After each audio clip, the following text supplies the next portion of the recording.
ಈಗ ತಾನೇ ಹೊಸ ಗಾಡಿ ತೊಗೊಂಡು ಬಂದಿದ್ವಿ, ಪೆಟ್ರೋಲ್ ಹಾಕ್ಸ್ಕೊಳ್ಬೇಕಂತ. ಎಲ್ಲೆಲ್ಲಿ ಒಂದು ಹನಿ ಪೆಟ್ರೋಲ್ ಇಲ್ಲ. ಈ ಥರ ಎಲ್ಲೆಲ್ಲಿ ಎಲ್ಲ ಕಡೆ ಹೋಗ್ಬಂದ್ವಿ. MG ಹತ್ರ ಹೋಗ್ಬಂದ್ವಿ, ಮತ್ತು ಆ ಕಡೆ ಅನಂತಪುರ ರೋಡಲ್ಲಿ ಯಾವಿದೆ ಅಲ್ಲೆಲ್ಲೇ ಹೋಗ್ಬಂದ್ವಿ. ಪಾಲ್ ಸರ್ಕಲ್ ಆ ಕಡೆ ಹೋಗ್ಬಂದ್ವಿ, ಪೆಟ್ರೋಲ್ ಎಲ್ಲಿ ಇಲ್ಲ. ಇದೇನು ಇದ್ರ ಬಗ್ಗೆ ಏನು ಹೇಳ್ಬೇಕು ನಮ್ಗೆ ಅರ್ಥ ಆಗ್ತಾ ಇಲ್ಲ. ಇಷ್ಟು ದಿವಸ ಸಿಲಿಂಡರ್ಗೆ ತಿರುಗಿಸಿದ್ರು, ಇವಾಗ ಪೆಟ್ರೋಲ್ ತಿರುಗಿಸ್ತಿದ್ದಾರೆ. 2 ರೂಪಾಯಿ 3 ರೂಪಾಯಿ ಜಾಸ್ತಿ ಮಾಡಿದ್ದಾರೆ, ಪರವಾಗಿಲ್ಲ. ಬಟ್ ಸಿಗೋ ತರ ಮಾಡಿ, ಯಾವುದೇ ಆಗಲಿ ಸಿಗೋ ತರ. ಬಹಳ ಜನ ಬಂದು ವಾಪಸ್ ಹೋಗ್ತಾ ಇದಾರೆ ಕಣ್ರಿ. ಅವ್ರ ಸೌಲಭ್ಯಗಳು ದಬ್ಕೊಂಡು ಬರ್ತಾ ಇದ್ದಾರೆ. ಅನ್ವರಕ್ಕೆ ಬಾಟಲ್ಸ್ ಬ್ರ್ಯಾಂಡ್ ಮಾಡಿದ್ದಾರೆ. ಅದಕ್ಕಾಗಿ ತೊಂದರೆ ಆಗಿದೆ ಜನಗಳಿಗೆ.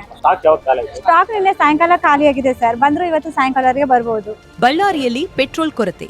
HP ಪೆಟ್ರೋಲ್ ಬಂಕ್ಗಳಲ್ಲಿ ಸ್ಟಾಕ್ ಇಲ್ಲದೆ ವಾಹನ ಸವಾರರ ಪರದಾಟ. ಹೊಸ ಬೈಕ್ ತಂದವರಿಂದ ಹಿಡಿದು ಸಾಮಾನ್ಯ ಜನರವರೆಗೂ ಬಿಸಿಲಿನಲ್ಲಿ ಬೈಕ್ ತಳ್ಳಿಕೊಂಡು ತೆರಳುವ ಸ್ಥಿತಿ ನಿರ್ಮಾಣ.